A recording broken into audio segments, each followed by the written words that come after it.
John Dolittle, M.D., was a proper doctor and knew a whole lot. He lived in a little town called Puddleby on the Marsh. All the people, young and old, knew him well, and whenever he walked down the street in his high hat, everyone would say, "There goes the doctor. He's a clever man." And the dogs and children would all run up and follow behind him, and even the crows that lived in the church tower would caw and nod their heads. The house he lived in on the edge of the town was quite small, but his garden was very large and had a wide lawn and stone seats and weeping willows hanging over. He was very fond of animals and kept many kinds of pets.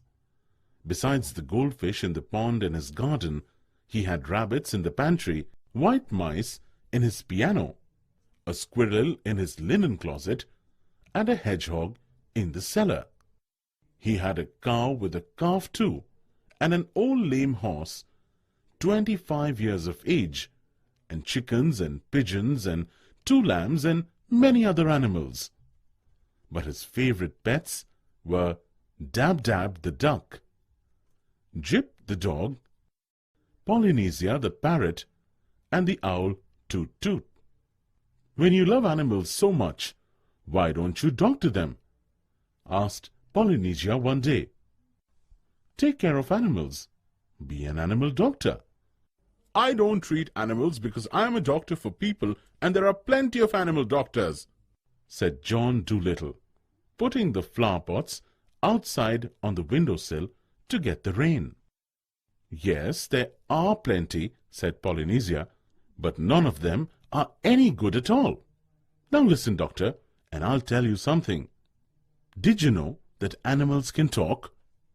"I knew that parrots can talk," said the doctor. "Oh, we parrots can talk in 2 languages, people's language and bird language," said Polynesia proudly. "If I say, 'Polly wants a cracker,' you understand me, but hear this: Ka-keo-ki, fee-fee." "Good gracious!" cried the doctor. "What does that mean?" "That means, 'Is the porridge hot yet?'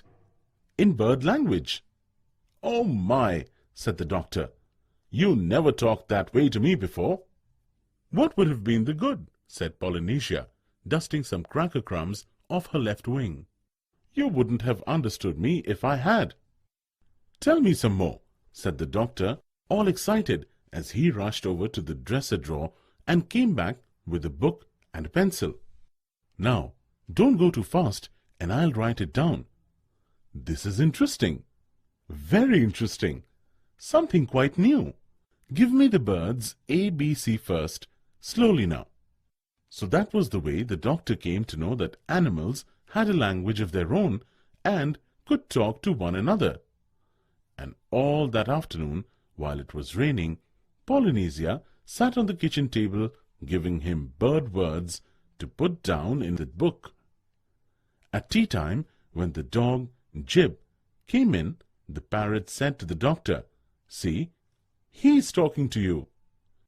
"Looks at me as though he was scratching his ear," said the doctor. "But animals don't always speak with their mouths," said the parrot in a high voice, raising her eyebrows. "They talk with their ears, with their feet, with their tails, with everything. Sometimes they don't want to make a noise. Do you see now the way he's twitching up one side of his nose?" "What does that mean?" asked the doctor. "That means, can't you see that it has stopped raining? Clearly he wants you to take him out for a walk." Polynesia answered, "He's asking you a question. Dogs nearly always use their nose for asking questions." After a while, with the parrot's help, the doctor got to learn the language of the animals so well that he could talk to them himself and understand everything they said. Polynesia brought her sick friends and the doctor began to treat their illnesses. One day, a farmer brought his old plough horse to the doctor. The poor horse was very glad to find a man who could talk in horse language. "You know, doctor," said the horse, "that vet over the hill knows nothing at all. He has been treating me for 6 weeks now, for spavins.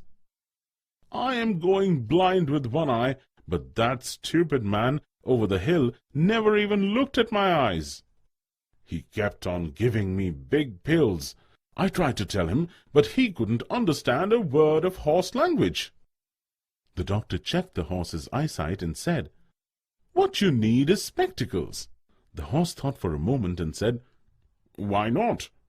There's no reason why horses shouldn't wear glasses, the same as people. What I need is spectacles." Of course," said the doctor. "I'll get you some at once." "I would like a pair like yours," said the horse. "Only green." "They'll keep the sun out of my eyes while I'm plowing the field." "Certainly," said the doctor. "I'll have them for you next week," said the doctor. "Come in again on Tuesday. Good morning." Then John Dolittle got a fine, big pair of green spectacles, and the plough horse stopped going blind in one eye and could see as well as ever. And soon it became a common sight to see farm animals wearing glasses in the country round Puddleby, and a blind horse was a thing unknown. And so it was with all the other animals that were brought to him. As soon as they found that he could talk their language, they told him where the pain was and how they felt. And of course, it was easy for him to cure them. Now all these animals went back and told their brothers and friends that there was a doctor in the little house with the big garden who really was a doctor. And whenever any creatures got sick, not only horses and cows and dogs, but all the little things of the fields, like harvest mice and water voles, badgers and bats, they came at once to his house on the edge of town, so that his big garden was nearly always crowded with animals trying to get in to see him. There were so many that came that he had to have special doors made for the different kinds. He wrote horses over the front door, cows over the side door, and sheep on the kitchen door. Each kind of animal had a separate door. Even the mice had a tiny tunnel made for them into the cellar, where they waited patiently in rows for the doctor to come round to them. And so, in a few years' time, every living thing for miles and miles got to know about John Dolittle, M.D., and the birds who flew to other countries in the winter told the animals in foreign lands of the wonderful doctor of Puddleby on the marsh, who could understand their talk and help them in their troubles. In this way, he became famous among the animals all over the world.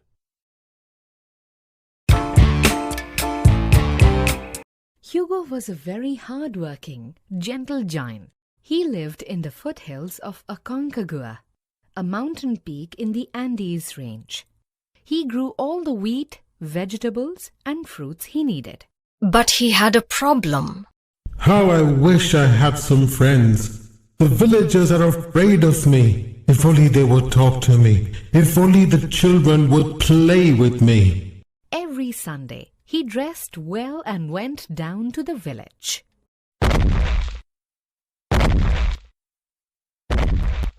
But the people ran away in fear. Run! Run! Run! Run! The giant is coming down! He'll take away our children. He'll steal our cattle and food again. Annalisa tried to run too. However, her crutch slipped and she fell into a ravine. Fortunately, the ravine had a bed of fresh, soft snow. The streets emptied. Hello, people! Good morning! Come out, isn't it a lovely day? I only want your friendship. Please talk to me. Here, I got you some flowers from my garden. The giant spoke to the empty village streets. Doors rattled and things fell off shelves as the giant spoke. He was indeed very loud. The giant is roaring. He'll blow the roofs off. The giant was so loud that the villagers had to close their ears. Nobody could hear him except two people, Annalisa, because that day she was in the ravine, and merchant Bolf, because he was hard of hearing. He could hear the loud giant perfectly. And yet again, Hugo turned to go.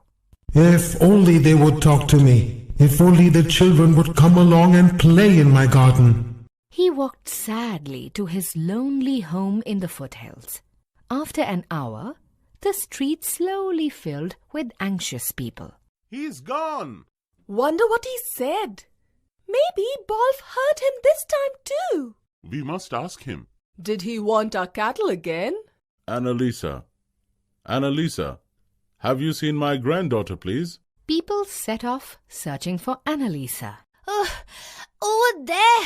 Grandpa Henry, Annalisa is there in the ravine! Hurry! The villagers immediately set down on rescuing Annalisa. Later, in the village market, merchant Bolf gathered the villagers. The giant is becoming crueler. He wants 50 more sacks of wheat, 60 chicken, and 10 sheep by Wednesday night at the mouth of the cave in the foothills. Otherwise, he threatens to take away our children. This is what he said. We barely have anything to eat or feed our children. This winter has been so long. Ah, what ill fortune. How can we give more? Uncle Bolf lies, Grandpa. The giant said no such thing. He only wants our friendship. I heard him clearly. Later, Grandpa and Annalisa went to the chief's house. Some villagers were there too. The giant says he only wants our friendship. Bolf lies. Annalisa heard him. I think Bolf has been cheating us. Why, yes. He just comes, speaks to us and goes away sadly. He always brings flowers or fruits for us. He has never touched anything in the village. Our children are starving. Every week Bolf takes away our food. Be patient. We will send the wheat, chicken and sheep this week too. We will hide and watch what happens. Bolf celebrated his loot. He did not realize that he was being watched. Ha! Silly villagers. I am growing richer and richer. My men go and sell these in the neighboring town market and bring more money. Leave now. It's dark. You'll reach the market by morning. Bolf and his men were arrested. Bolf, shame on you. You will be imprisoned. All your money will be distributed among the villagers. Next Sunday, There, Grandpa. Our new friend is coming. Yay! Hugo was so happy to find the doors open. He walked up to the little girl on the balcony. Hello, friend. My name is Annalisa. These are for you. Can you please speak softly? We can hear you better then. Hugo had brought some gifts too. He whispered as softly as he could. Hello, Annalisa. I'm Hugo. I'm so happy. Thank you for becoming my friend. I brought some almonds and raisins for you and your friends. I grew them in my farm. Finally, the people came out. They were no longer afraid. Hugo! Hugo! We are your friends, Hugo! That afternoon, And the fairy godmother said, Yeah? What did she say? Did she help the poor boy, Annalisa? and the days were very different for Hugo and the villagers after then. They lived happily ever after. Before my grandpa joined the Indian Railways, he worked for a few years for the East African Railways. It was during this time that he had this famous encounter with an ostrich. Here is his story in his own words. I was engaged in the laying of a new railway line. I lived in a small township, but my work was some 12 miles away. I had to travel to and from the work site on horseback. One day, my horse had a small accident, so I decided to walk to work. I knew a shortcut through the hills that would save me about 6 miles.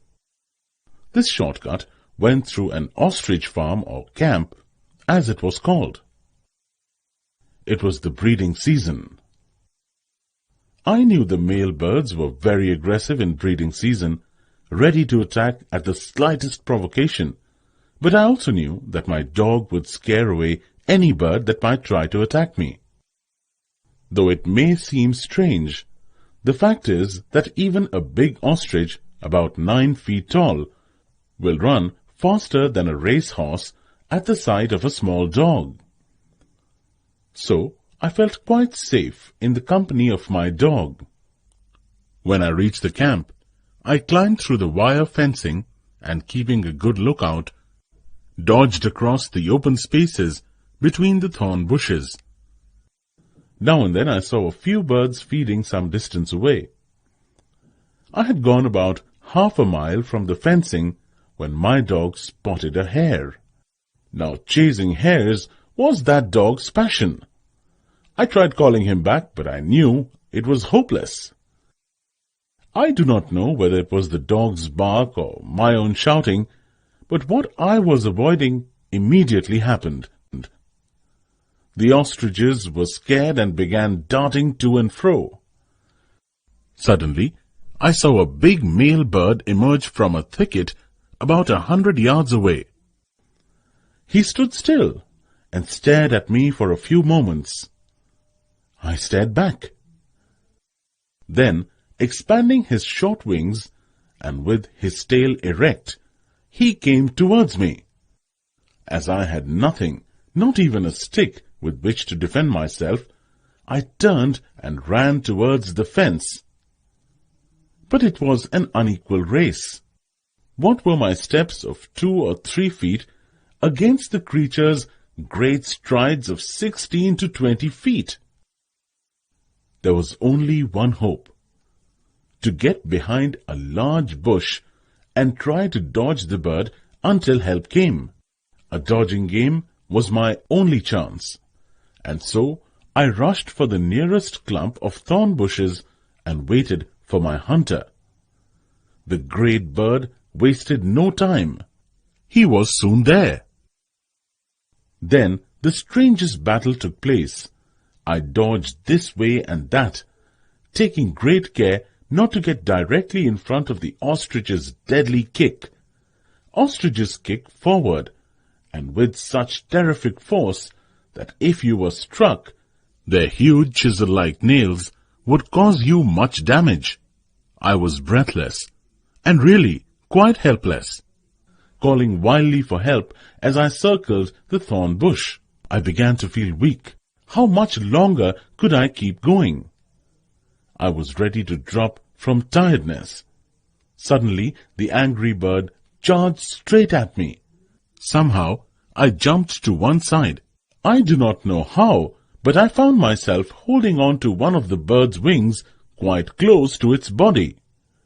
It was now the ostrich's turn to be frightened.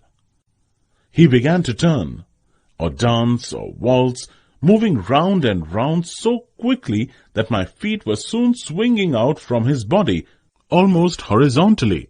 All the while, the ostrich kept opening and shutting his beak with loud snaps. Imagine my situation as I clung desperately to the wing of the enraged bird. He was whirling me round and round as though he were a discus thrower, and I the discus. My arms soon began to ache with the strain, and the swift and continuous circling was making me dizzy. But I knew that if I relaxed my hold even for a second, a terrible fate awaited me. Round and round we went in a great circle. It seemed as if the bird would never tire, and I knew I could not hold on much longer. Suddenly the ostrich went into reverse. This sudden move made me lose my hold, and I fell flat on the ground. Even before I had time to realize what had happened, the big bird was upon me. I thought the end had come. I raised my hands to protect my face, but the ostrich did not strike. I moved my hands from my face and there stood the creature with one foot raised, ready to deliver a deadly kick. I could not move. As I watched, frightened, the ostrich turned his head sharply to the left. A second later, he jumped back, turned, and ran away as fast as he could go. Confused, I wondered what had happened. I soon found out. To my great joy, I heard the bark of my dog, and the next moment he was jumping around me, licking my face and hands. I gladly returned all the affection.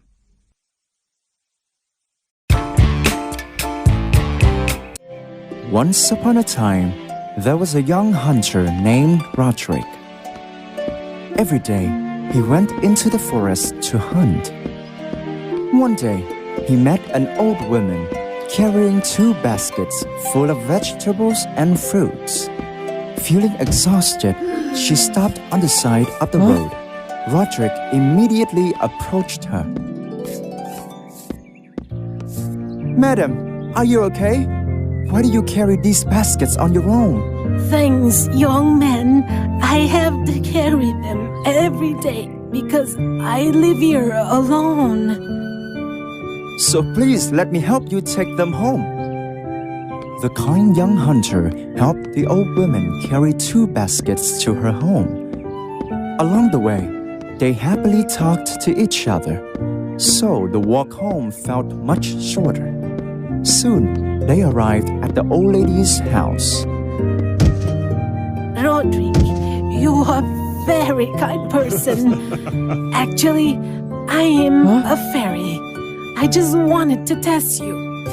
Now, I will give you some gifts for your kindness. The fairy used her magic, and a sparkling bowl appeared before their eyes. She gave it to Roderick. This is a magic bow. It can defeat anything in the world without an arrow. Roderick was delighted with the treasure that the fairy had given him. The fairy continued. I'll also grant you the ability to see things from far away and see through anything. "That's great. Thank you, ma'am. I will be able to help more people with these treasures." The fairy smiled at him, then disappeared with the little house. Roderick was very happy.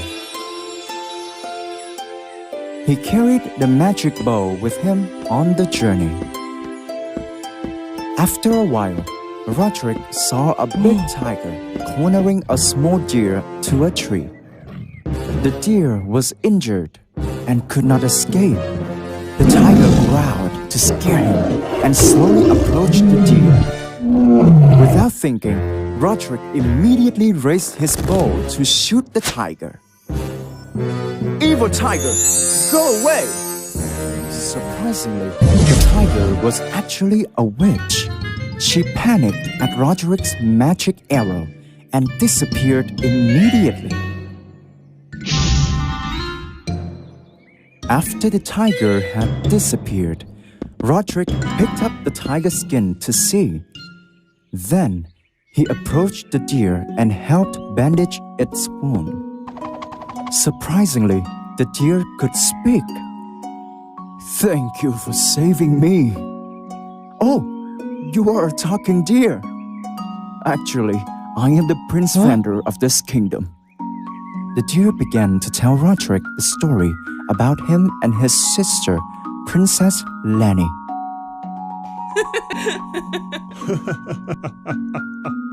They used to live happily in a magnificent castle, and together they ruled the peaceful kingdom Schlaudraff. Prince Vander and Princess Lenny were very kind and always helped the poor. They even welcomed poor people into the palace and treated them very well. Unexpectedly, an evil witch, Agnes, took advantage of that to get into the palace. She had desired the castle and their wealth, so she had an evil plan to take over the kingdom and make Vander and Lenny her slaves. Vander and Lenny did not suspect a thing. they invited the witch to join them for dinner. When they weren't paying attention, the witch secretly used magic on the wine glasses and made them faint. The evil witch Agnes felt very satisfied. She turned Vander into a deer and trapped Princess Lenny in a glass box.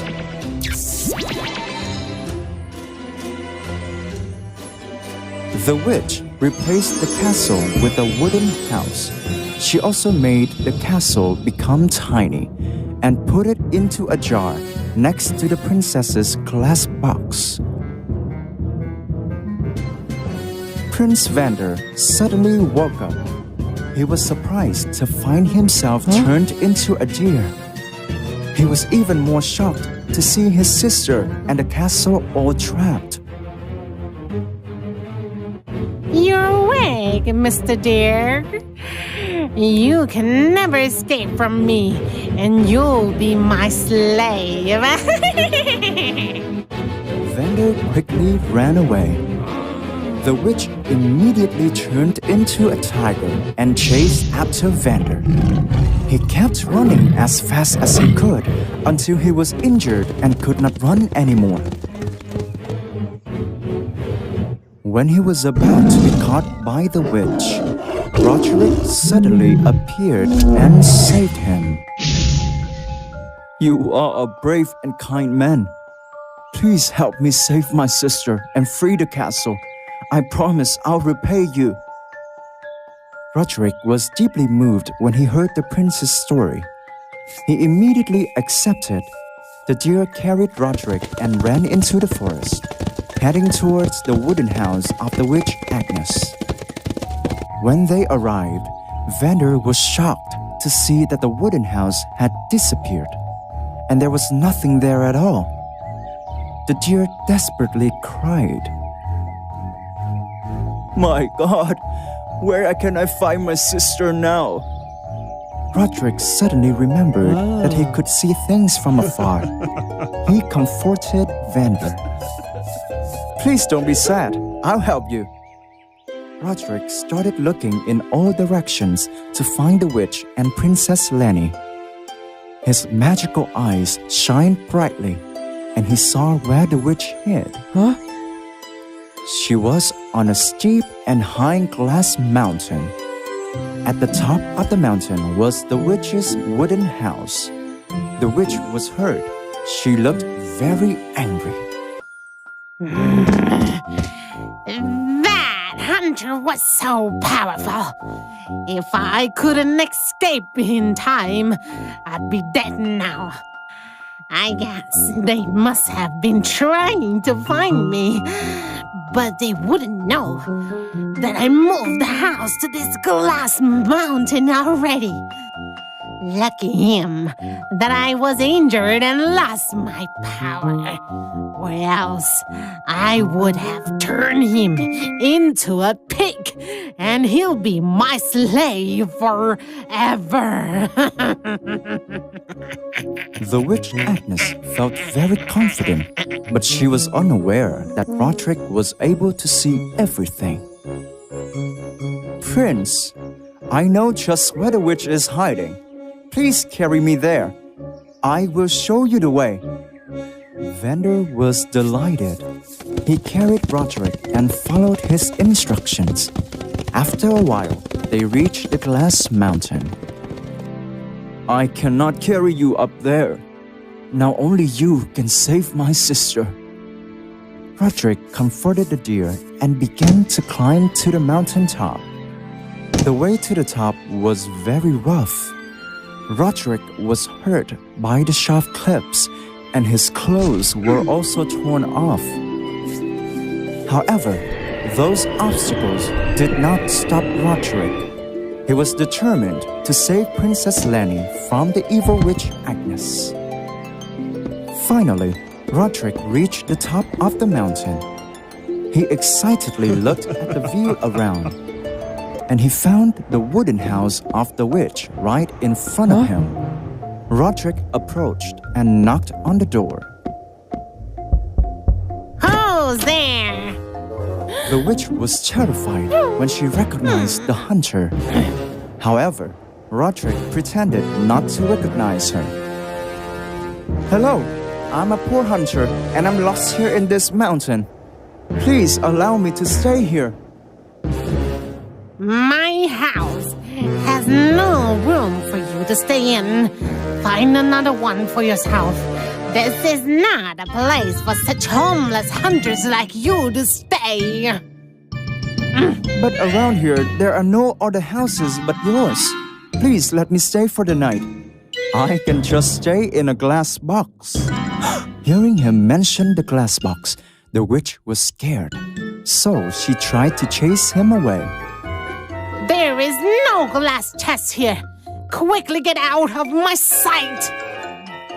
You wicked and cunning witch! I came here to make you pay for what you've done.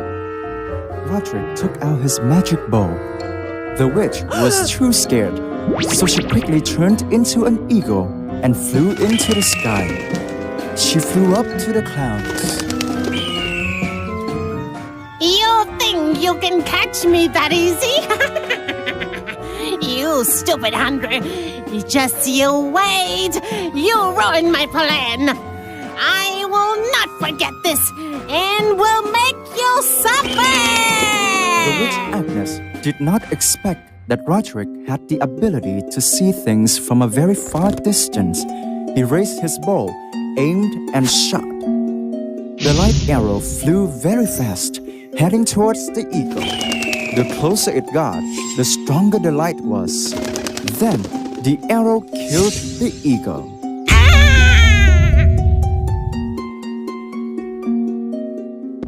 Roderick walked into the house and found a beautiful Princess Lenny sleeping soundly inside a glass box. Roderick immediately fell in love with her. As soon as Roderick touched the glass box, it suddenly disappeared. Lenny was finally freed from the witch's spell. And she woke up immediately. She felt overwhelmed with joy and fell in love with the brave hunter. Thank you for saving me from the evil witch. She imprisoned me, and also the castle in that glass box. Fear not, I will take you out of here. Then he put his hand on the other glass jar. Immediately, the glass mountain and the witch's house disappeared, and instead, a magnificent castle appeared. Princess Lenny finally saw her brother again. She hugged her brother, and Vander also returned to his human form. Everyone was very happy. After that, Prince Vander became the king. Roderick and Lenny fell in love, so they asked Vander's permission to marry each other. Roderick and Princess Lenny's wedding was also held solemnly in the castle. The Schlaudraff kingdom once again lived in peace under the rule of King Vander. And the Princess Lenny and Roderick, the brave hunter, lived happily ever after.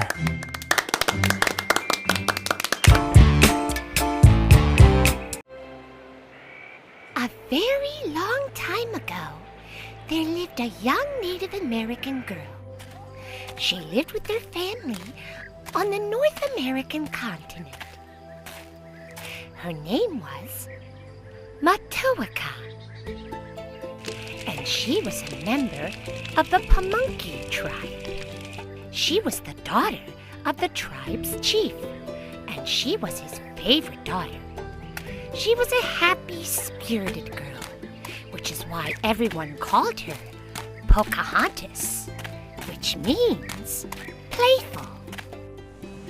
One day, when she was playing with her sister, Matachana, and other friends on the beach, she spotted something strange on the horizon. Look, Matachana! There's something strange out there in the ocean. It looks like some sort of boat to me. Yes, but It's much bigger than our canoes. I wonder what kind of tribe would have such big boats.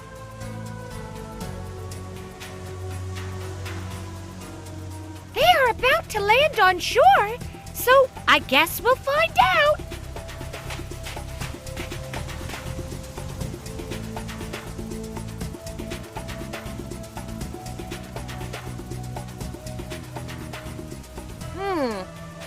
There are so many of them.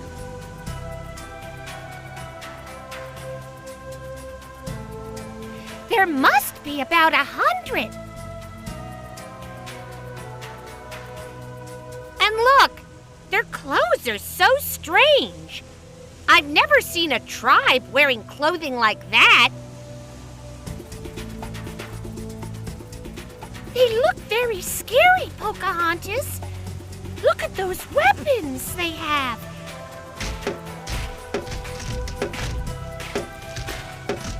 We should tell Father about them. What if they want to hurt us? No, sister. I don't think they have come here to hurt us. They probably do not even know that we are here. That night, when they returned home, Pocahontas begged her sister not to tell her father about the people who had arrived on the shore. However, Marichana could not contain herself and told Powhatan everything she had seen. Father, I saw their weapons flashing in the sun. They were not made of wood like ours, but out of something very shiny. They sound very dangerous to me, daughter. Don't go anywhere near them. Pocahontas? Yes, Father? Promise me that you and your sister won't go near these strange people. But Father, I want to meet them. I don't think they want to hurt us. Just because they are different, it doesn't mean they are evil. You are very young, Pocahontas, and you do not understand how dangerous some men can be. I forbid you to go anywhere near them. For many days, Pocahontas and several members of her tribe spied on the mysterious people who had landed on the beach. The strangers set up camp a few miles from where Pocahontas lived. But one day, one man named John Smith came too close to Pocahontas' camp.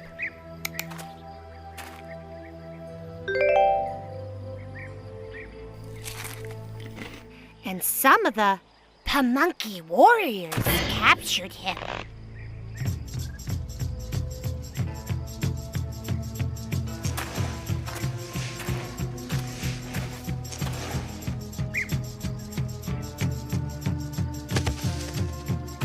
Father, what are you doing with that man? He has stolen some food from our camp. He will pay for what he has done.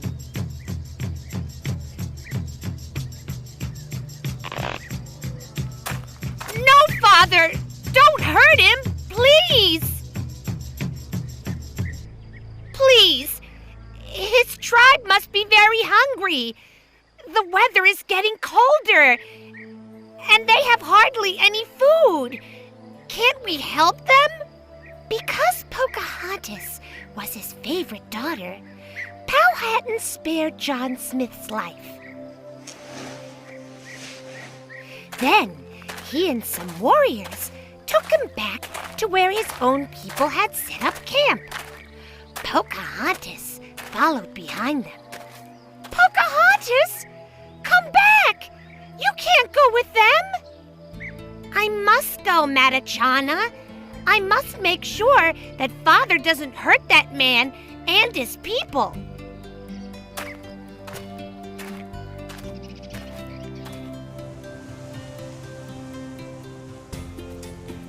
Pocahontas hid and watched as her father and the warriors spoke with the people of the strange tribe. They soon discovered that they were not from America.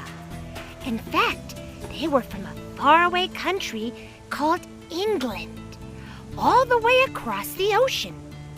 And they did not know how to grow corn or any of the crops that Pocahontas and her people planted and ate every year. They had very little food and were desperate for help. Thank you for helping us, Powhatan. Please tell your daughter that I thank her for saving my life. Why don't you tell me yourself? Daughter, go back home at once. Please, let her stay. I only want to give her this gift to show her how thankful I am. My name is John Smith. Thank you, John Smith. My name is Pocahontas. You're welcome. It's a small token of my gratitude. I hope that your people and mine can be friends. I hope so too. As time passed, Pocahontas and her people helped the Englishmen grow food and survive in America.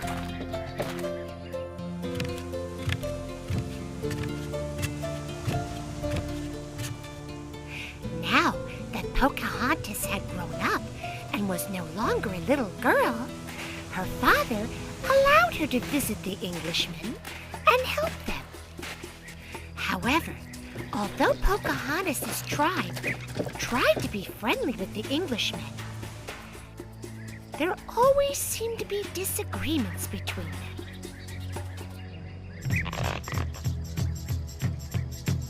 Sometimes the Englishmen came too close to Pocahontas' camp, and so Powhatan sent his warriors to capture them.